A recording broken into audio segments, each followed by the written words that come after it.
मैं सभी लोगों से आग्रह करूंगा, समस्त अपने समर्थक साथियों से, जहां तक ये नोटिफिकेशन गया है कृपया आप सभी लोग उसको ओपन करें और अधिक से अधिक शेयर करें, जिससे कि ये जो सावधान संदेश है ये अधिक से अधिक लोगों तक पहुँचे। और आपसे मेरा विनम्र निवेदन है कि इसको जितना हो सके उतना शेयर आप करें। करूंगा समस्त अपने अधिक से अधिक लोगों तक पहुंचे।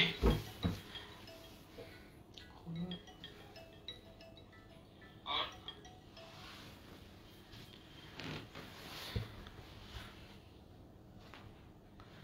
सभी लोग अधिक से अधिक जुड़ें और जितने लोग जुड़ रहे हैं सभी लोग कृपया शेयर भी करें ताकि अधिक से अधिक लोगों तक ये सावधान संदेश जा सके।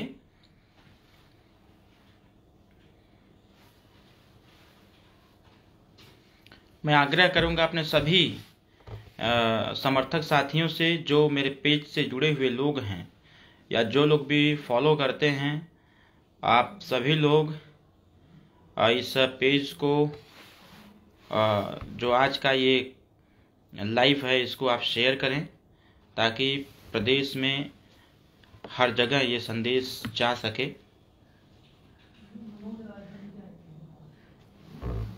अपने सभी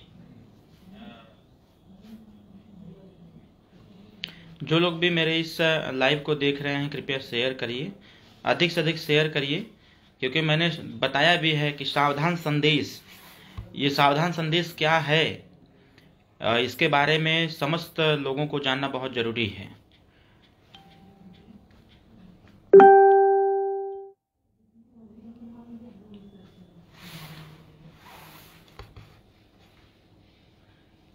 आप सभी लोग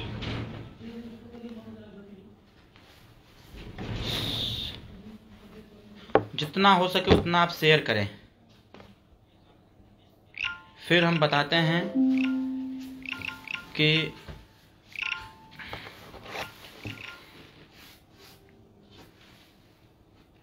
प्रदेश के समस्त जनपदों में जहां तक लोग हमको सुन पा रहे हैं या देख रहे हैं, कृपया आप शेयर करिए अपने अपने ग्रुपों में ताकि ये सूचना, ये संदेश अधिक से अधिक लोगों तक जाए।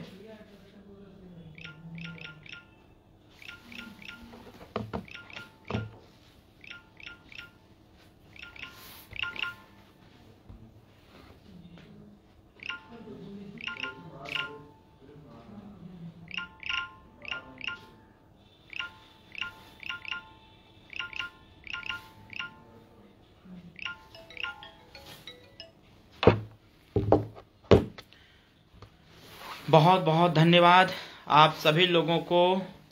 जय सुहेलदेव, जय भारत, जय समाजवाद, जय युवा शक्ति।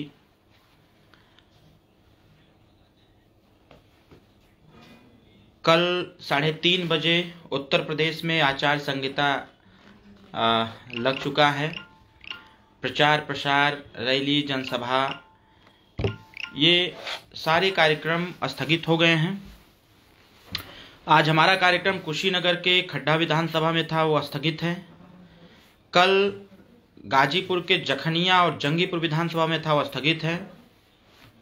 11 तारीख को जौनपुर मल्हनी विधानसभा में कैंसिल है, स्थगित है। 12 तारीख को जफराबाद विधानसभा स्थगित है। 13 तारीख को विधानसभा शिवपुर में बड़ा कार्यक्रम स्थगित है। 15 तारीख को असगरा विधानसभा स्थगित और 16 तारीख को सोनभद्र का कार्यक्रम स्थगित है, क्योंकि आचार संहिता लगते ही चुनाव आयोग ने निर्देश दिया है कि 15 तक के सारे कार्यक्रम स्थगित किए जाते हैं। और आज आपके बीच में जो हम लाइव आए हुए हैं, एक खबर बड़ी तेजी से विरोधी खेमे से वायरल हो रहा है। वायरल क्या, आप तो क्योंकि जब सोशल मीडिया और से ही चुनाव लड़ने का निर्देश हुआ है तो सोशल मीडिया पर अनगिनत प्रकार की खबरें वायरल होंगी, झूठी खबरें फैलाई जाएंगी, तमाम तरह की बातें कही जाएंगी। तो मैं सबसे पहले सावधान करना चाहता हूं अपने समस्त युवा साथियों को और समस्त समर्थकों को सावधान करना चाहूँगा कि सोशल मीडिया पर जो भी खबरें फैलाई जाती हैं, नेगेटिव खबरें, उस पर ध्यान नहीं देना है। टारगेट हमारा एक है कि 2022 में सुहेलदेव भारतीय समाज पार्टी, भागीदारी संकल्प मोर्चा, समाजवादी पार्टी की सरकार बनाना है। उत्तर प्रदेश में जिस प्रकार से हमारे युवा साथियों को लगातार 5 साल तक युवा साथियों को संघर्ष करना पड़ा सरकार से अपनी मांगों को लेकर के, जो उत्तर प्रदेश की पढ़ी लिखी बच्चियां हैं, लड़कियां हैं, अपने अधिकारों को लेकर के, अपनी मांगों को लेकर के लखनऊ में लगातार धरना देना पड़ा और उनके ऊपर ये क्रूर सरकार ने लाठीचार्ज भी किया। तमाम लोगों के खिलाफ मुकदमे पंजीकृत हुए। उत्तर प्रदेश के विभिन्न गांवों में जिस प्रकार से भय, भूख, भ्रष्टाचार और अपराध चरम पर बढ़ता चला गया, इसके पीछे भारतीय जनता पार्टी सह दे करके उसको आगे बढ़ाने का प्रयास किया। हमारा अपने युवा साथियों से विनम्र निवेदन है कि जिस प्रकार से कोविड काल के दौरान भारतीय जनता पार्टी की सरकार जब बनानी थी या बनी, तो तमाम तरह के वादे और घोषणा पत्र में दिए गए थे और घोषणा पत्र में किए गए वादे के अनुरूप सरकार नहीं चली। कोविड काल में जिस प्रकार से लॉकडाउन बिना प्रदेश और देश को सूचित किए लॉकडाउन किया गया, लॉकडाउन के दरमियान ट्रेन भी बंद कर दी गई, बसें बंद हो गईं, आवागमन बंद हो गया और फ्लाइट तक उन्होंने बंद कर दिया।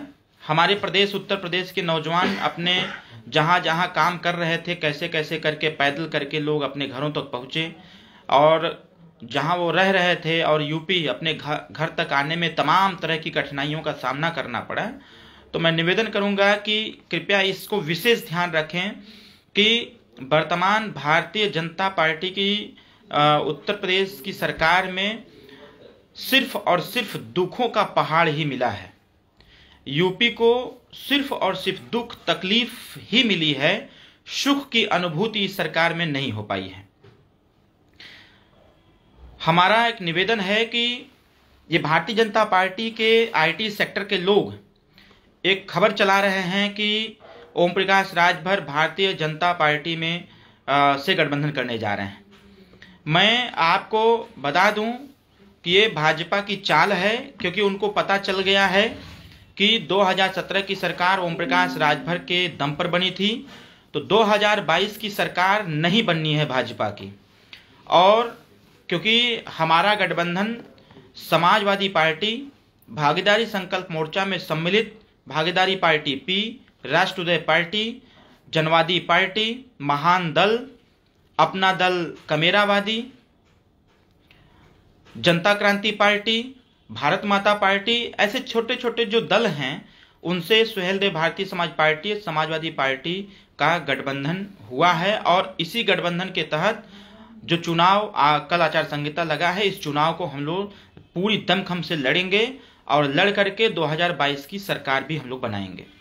लेकिन जैसे जैसे ये उत्तर प्रदेश का चुनाव स्पष्ट होता जा रहा है कि सरकार किसके पक्ष में बनने जा रही है, जनता किसके पक्ष में मतदान करने का मन मिजाज बना रही है, वैसे वैसे भारतीय जनता पार्टी लगातार गलत मैसेज सोशल मीडिया के माध्यम से, इलेक्ट्रॉनिक मीडिया के माध्यम से उसको वायरल करने का प्रयास कर रही है। हमारा आप सभी लोगों से हाथ जोड़ करके निवेदन है कि भारतीय जनता पार्टी के किसी भी स्टेटमेंट पर ध्यान न दें। सुहेलदेव भारतीय समाज पार्टी ने 27 अक्टूबर 2021 को मऊ के हल्दरपुर के मैदान में जो औपचारिक घोषणा करके उत्तर प्रदेश से भारतीय जनता पार्टी का खदेड़ा करना चालू किया और एक नारा दिया कि जब तक भाजपा की उत्तर प्रदेश से विदाई नहीं, तब तक हम लोग कोई ढिलाई नहीं करेंगे। तो उसी प्रकार से मेरा आपसे निवेदन है कि उत्तर प्रदेश में बदलाव के लिए हर बदलाव, हमको न्याय चाहिए, हमको अधिकार चाहिए। इन सारे इशूज को लेकर के हम सभी लोग पूरी ताकत लगा के रखें। ये भारतीय जनता पार्टी अपने तोतों को भेज करके वो तमाम तरह की चीजें वायरल कराने का प्रयास करेंगे। मैं स्पष्ट अपने समस्त समर्थकों को बता दूं कि कोई कंफ्यूज ना हो, समाजवादी पार्टी की सरकार बनानी है। 2022 में सरकार बना करके उत्तर प्रदेश में जो व्यवस्थाएं आज हैं उसको बदलनी है ताकि समस्त जनता के साथ न्याय संगत कार्य हो सके। अभी इन्होंने एक बैनर लगाने का प्रयास किया था, 2017 से लेकर के 2021 तक ये दिखाने का प्रयास किया कि सपा के शासन में क्या था, भाजपा के शासन में क्या था। तो वो तो बात सही है कि फर्क साफ है। जो लिख रहे थे कि फर्क साफ है, तो मैं भी फर्क साफ बता दूं आपसे कि उत्तर प्रदेश में ये गठबंधन समाजवादी पार्टी और सुहेलदेव भारतीय समाज पार्टी भागीदारी संकल्प मोर्चा की सरकार क्यों बननी चाहिए, इसके लिए भी फर्क साफ है कि जिस प्रकार से शिक्षा मित्रों को 40,000 वेतन से 10,000 मानदेय पर लाकर खड़ा कर दिया और 5,000 शिक्षा मित्रों की न्यायिक हत्या कराई गई, ये भाजपा सरकार में हुआ है। दूसरी चीज की, जिस पार्टी के नेता द्वारा सरकारी कर्मचारियों की पुरानी पेंशन खत्म कर दी गई, ये भाजपा सरकार में हुआ है। भाजपा सरकार में 68,500 की नियुक्तियां, 69,000 शिक्षक भर्ती में जमकर पूरी धांधली हुई, जिसके लिए बच्चे धरने पर बैठे हुए थे, लगातार उनके ऊपर लाठीचार्ज किया गया। टेट और 16 ऐसी भर्ती जो परीक्षाएं रद्द हुई और उसमें पेपर भी लीक हुआ, वो भाजपा की सरकार में हुआ। इसी सरकार में किसान आंदोलन में लगभग 700 किसानों की शहादत हुई, ये भी भाजपा सरकार में हुई। इसी भाजपा सरकार में बलात्कार जो हाथरस की घटना थी, जिस बेटी को रात को पुलिस वाले मिलकर के 12 बजे अंतिम संस्कार करने का प्रयास किया, कर भी दिए, उस लड़की के माता पिता तक को भनक तक नहीं लगी। ये महिलाओं के लिए उत्तर प्रदेश की भाजपा सरकार में इस प्रकार का जघन्य अपराध हुआ। उन्नाव की बेटी, जिसके साथ भाजपा के विधायक, जो जैसा पब्लिक में मैसेज है, भाजपा में बच्ची के साथ जिस प्रकार से गैंग रेप हुआ, होने के बाद आज उसका पूरा परिवार खत्म हो गया और ये भी भाजपा के ही सरकार में हुआ। बच्ची को आज तक न्याय नहीं मिल पाया। कोविड काल में लाखों लोगों की मृत्यु हुई भाजपा सरकार में, दवाई उपलब्ध नहीं हो पाई, ऑक्सीजन उपलब्ध नहीं हो पाया, अच्छे ट्रीटमेंट नहीं हो पाए। ये तमाम तरह की चीजें जो पूरे प्रदेश की जनता ने झेलने का कार्य किया, ये भी भाजपा सरकार में ही हुआ। लॉकडाउन के दौरान हमारे करोड़ों करोड़ों नौजवानों का रोजगार चला गया, वो भी भाजपा सरकार में ही हुआ। 34 लाख वैकेंसियां पेंडिंग में पड़ी हुई हैं। ये सरकार झूठे दावे कर करके ये सिर्फ झूठ बोलने पर ही विश्वास करते हैं, झूठ काम करने पर विश्वास करते हैं। 34 लाख वैकेंसियां पेंडिंग में है भाजपा सरकार में। मेरा आपसे समस्त अपने समर्थक साथियों से निवेदन है कि ये भाजपा के लोग, मैं आपको बता दूं, आपको भी जानकारी होनी चाहिए, क्योंकि ये भारतीय जनता पार्टी के लोग बहुत ज़्यादा परेशान हैं लोग, और परेशानी इनकी होनी भी चाहिए। मैं आपको बता दूं स्पष्ट तरीके से कि ये भारतीय जनता पार्टी के लोग सदैव प्रयास में हैं, लगातार लगे हुए हैं कि किसी प्रकार से भागीदारी संकल्प मोर्चा से गठबंधन हो जाए। और इनको पता चल गया है कि उत्तर प्रदेश में अब भाजपा वापस नहीं आने वाली है, क्योंकि जनता ने स्वतः खदेड़ा करना चालू कर दिया है। अभी 4 दिन पहले उन्नाव में ही एक घटना घटित हुई थी, जिसमें एक किसान ने बीजेपी के विधायक को 2 झापड़ लगाया था। वो बैठ के प्रेस कॉन्फ्रेंस कर रहे थे कि नहीं, ये ऐसा कोई बात नहीं थी, कोई समस्या नहीं थी। तब तक प्रेस कॉन्फ्रेंस में ही लगा गाली देने, जो किसान नेता थे लगे गाली देने। तो ये कुल मिलाकर के बीजेपी के नेताओं से जनता त्रस्त चुकी है, बीजेपी के व्यवहार से जनता त्रस्त चुकी है, बीजेपी के कार्य से जनता त्रस्त चुकी है।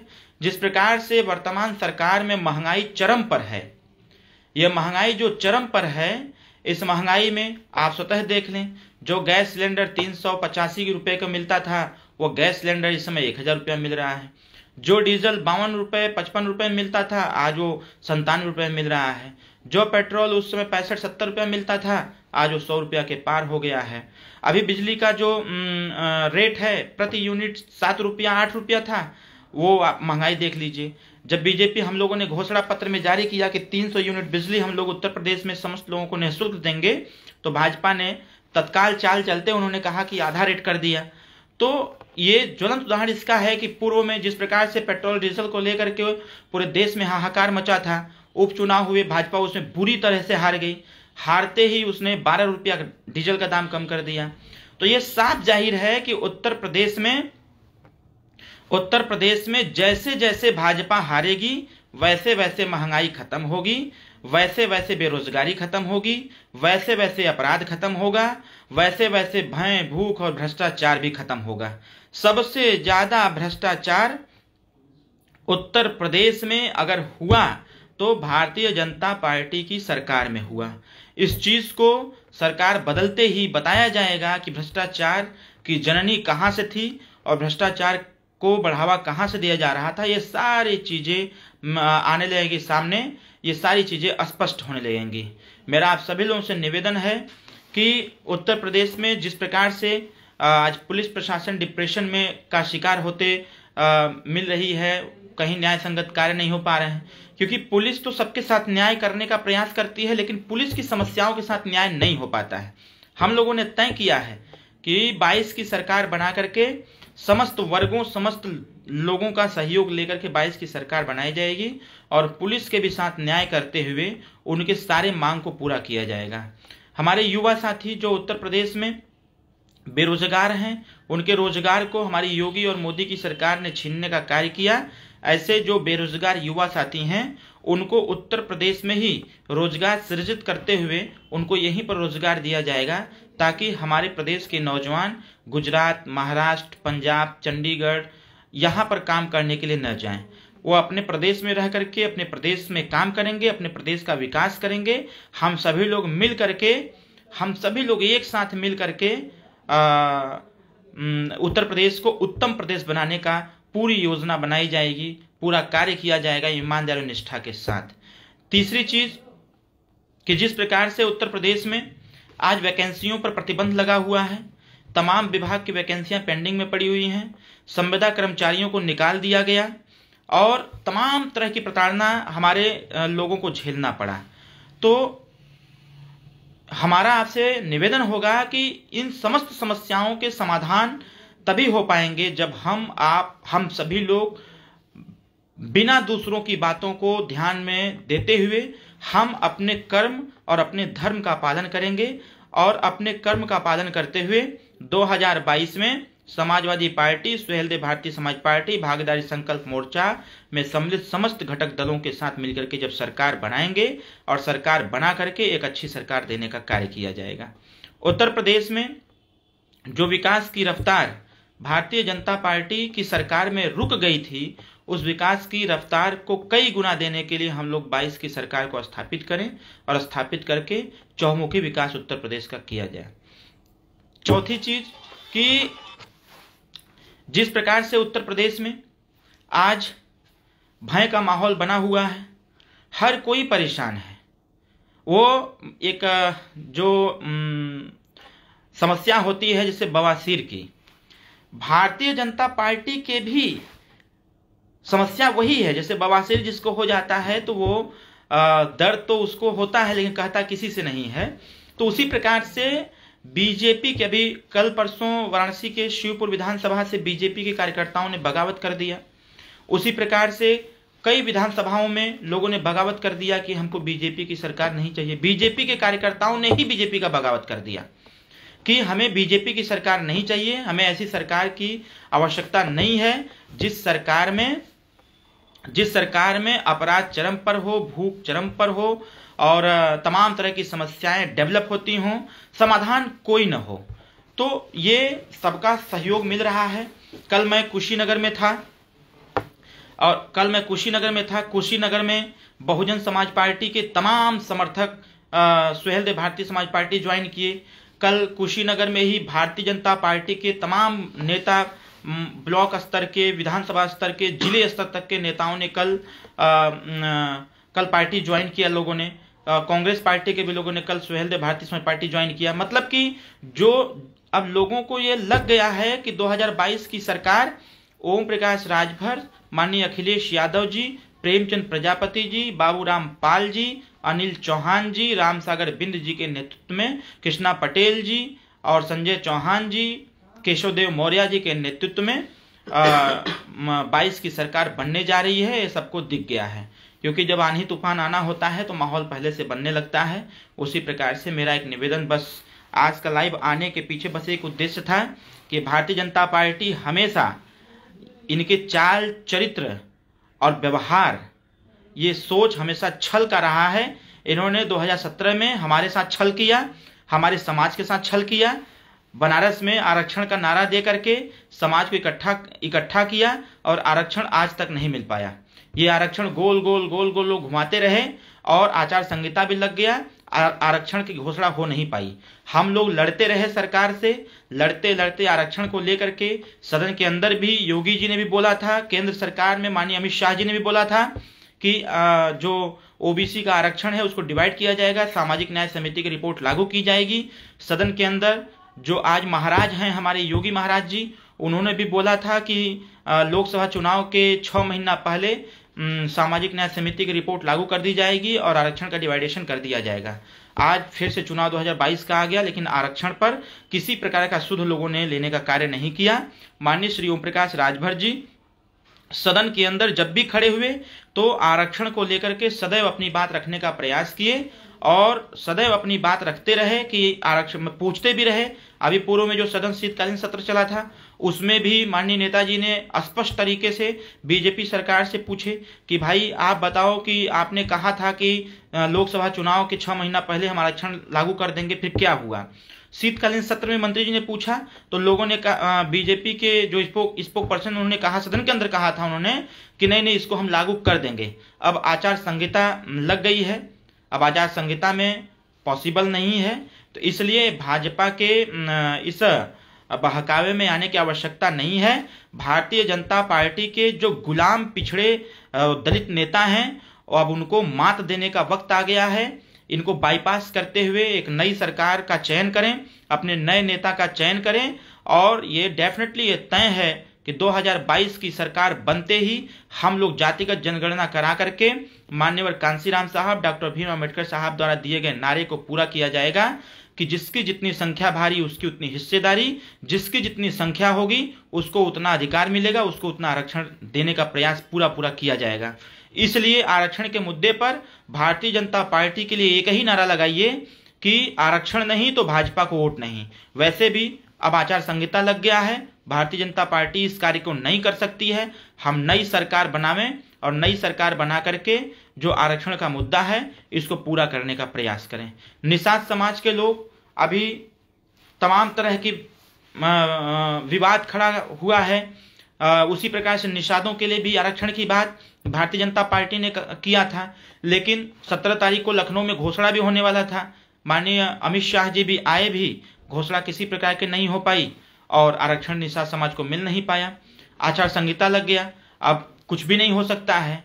तो मैं निषाद समुदाय के लोगों से भी निवेदन करूंगा कि भारतीय जनता पार्टी के मंसूबे को समझने की आवश्यकता है, उनके प्लान को समझने की आवश्यकता है। यह सिर्फ और सिर्फ वोट लेने वाली पार्टी है। वोट लेने के बाद जब अधिकार देने की बात आती है तो ये अधिकार अपने लोगों को देने का कार्य करती है। ये जो हर वर्ग के गरीब वंचित वर्ग के लोग हैं इनको अधिकार देने का कार्य नहीं करती है। इसलिए इन सारी चीजों पर विशेष ध्यान रखें, इन सारी बातों पर विशेष ध्यान रखें और ध्यान रखते हुए 2022 में बदलाव के लिए भारतीय जनता पार्टी का गांव-गांव से खदेड़ा करिए और एक नारा हमेशा लगाइए कि जब तक भाजपा की विदाई नहीं तब तक कोई ढिलाई नहीं। 2022 में माननीय अखिलेश यादव जी, माननीय श्री ओम प्रकाश राजभर जी, माननीय प्रेमचंद प्रजापति जी, बाबूराम पाल जी, अनिल चौहान जी, राम सागर बिंद जी, कृष्णा पटेल जी और केशवदेव मौर्य जी और संजय चौहान जी के हाथों को मजबूत करते हुए 2022 की सरकार बनाई जाए और उत्तर प्रदेश से भाजपा को भगाया जाए। इस सरकार में न्याय संगत कार्य होने वाले नहीं हैं। अगर कार्य होते तो लखनऊ में हमारे नौजवान साथियों के साथ अभद्र व्यवहार नहीं होता, लखनऊ में हमारे जो पढ़ी लिखी लड़कियां हैं उनके ऊपर लाठी चार्ज नहीं होते और जो बेचारे बेरोजगार हमारे नौजवान साथी हैं वो दर दर की ठोकरें नहीं खाते। इसलिए मेरा बार बार निवेदन है कि भारतीय जनता पार्टी के द्वारा फैलाए जा रहे झूठ से बचिए, फैलाए जा रहे अफवाह से बचिए और कॉन्सेंट्रेट होकर के पूरा एकाग्र होकर के सुहेलदेव भारतीय समाज पार्टी और समाजवादी पार्टी की सरकार बनाइए। भारतीय जनता पार्टी की बातों पर कोई ध्यान मत दीजिए।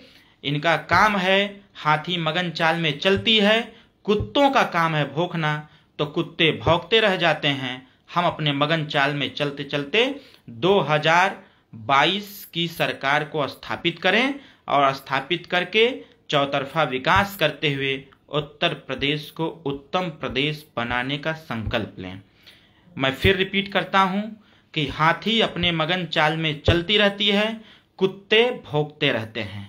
तो उन कुत्तों पर ध्यान मत दीजिए, आप हाथी की तरह मगन चाल में चलते रहिए और दिमाग में बैठाते रहिए कि उत्तर प्रदेश में खदेड़ा करना है तो साइकिल का छड़ी का बटन दबाना है। साइकिल और छड़ी का बटन दबाते हुए 2022 की सरकार को स्थापित करिए। मैं फिर एक बार निवेदन करूंगा कि भारतीय जनता पार्टी के अफवाह से बचिए। उनके द्वारा अभी तो शुरुआत किया है लोगों ने, अभी अनगिनत प्रकार के अफवाह फैलाएंगे, इस पे कभी ध्यान मत दीजिएगा। मैं वही उदाहरण फिर से दूंगा आपको कि हाथी अपने मगन चाल में चलती रहती है और कुत्ते भौंकते रहते हैं। कुछ कुत्ते भौंकते रहते हैं, बाकी तो सब खड़ा होकर देखते रहते हैं कि वो सही जा रहा है, जाने दिया जाए, लेकिन कुछ कुत्ते भौंकते रहते हैं। तो कुत्तों पर ध्यान मत दीजिएगा, अपने मगन चाल की तरफ ध्यान दीजिए। 2022 की सरकार को स्थापित करने पर ध्यान दीजिए और अपने जो भी हमारे साथी हमारी बात सुन रहे हैं, अपने अपने गांव में प्रचार प्रसार जारी रखिए, क्योंकि अब रैली जनसभा नहीं होंगी, अब वर्चुअल रैली होगी, वर्चुअल जनसभा होगी, इसी तरह फेसबुक पर आकर के संबोधन होंगे, सारी चीजें होंगी। तो जो भी बातें, जो भी चीजें अब तक माननीय ओम प्रकाश राजभर जी जिन मुद्दों की चर्चा करते चले आए हैं, उस पर विशेष ध्यान देते हुए 2022 में समाजवादी पार्टी, सुहेलदेव भारतीय समाज पार्टी, भागीदारी संकल्प मोर्चा की सरकार बनाने के लिए आप जिस गांव में निवास करते हैं, अपने गांव में प्रचार प्रसार चालू करिए और संकल्प लीजिए कि भारतीय जनता पार्टी का उत्तर प्रदेश से खदेड़ा कर देना है। मैं फिर उदाहरण दूंगा वही वाला कि हाथी अपने मगन चाल में चलती रहती है और कुछ कुत्ते ज्यादा नहीं, कुछ कुत्ते भौंकते रहते हैं। बहुत बहुत धन्यवाद। मैं आप सभी लोगों का आभार प्रकट करता हूं, बधाई देता हूं। और ये जो लोकतंत्र का जो पर्व हमारे बीच में, जिस पर्व की घोषणा कल हुई है, उस पर्व को बाकायदे इत्मीनान से और निष्पक्ष तरीके से उस पर्व में सहयोग करते हुए हम इसको आगे बढ़ाएंगे। इसको सह सम्मान और निष्पक्षता पूर्वक इसको हम सफल बनाने का प्रयास हम सभी लोग मिलकर करेंगे। और बस एक निवेदन कि 2022 में बदलाव करनी है और 2022 में भारतीय जनता पार्टी का खदेड़ा कर देना है। 2022 के चुनाव को ध्यान में रखते हुए सरकार बनाने के लिए एक ही संकल्प, जब तक भाजपा की विदाई नहीं तब तक कोई ढिलाई नहीं। हाथी मगन चाल में चल रही है, कुत्ते भौंक रहे हैं। बहुत बहुत धन्यवाद, बहुत बहुत धन्यवाद, बहुत बहुत शुक्रिया। आने वाले चुनाव में जहां समाजवादी पार्टी का प्रत्याशी होगा वहां पर आप साइकिल का बटन दबाइए, जहां सुहेलदेव भारतीय समाज पार्टी के प्रत्याशी होंगे वहां छड़ी का बटन दबाइए, जहां भागीदारी पार्टी के प्रत्याशी होंगे वहां आप फुटबॉल का बटन दबाइए, जहां पर हमारे सहयोगी पार्टियों के प्रत्याशी होंगे उनके सिंबल पर आप बटन दबा करके उनको विजयी बनाइए। यही हमारी अपील है, यही हमारा निवेदन है, यही हमारा आपसे आग्रह है। बहुत बहुत शुक्रिया, बहुत बहुत धन्यवाद। 2022 में भागीदारी संकल्प मोर्चा समाजवादी पार्टी की सरकार को स्थापित करिए। हाथी मगन चाल में चल रही है, कुत्ते भौंक रहे हैं। धन्यवाद।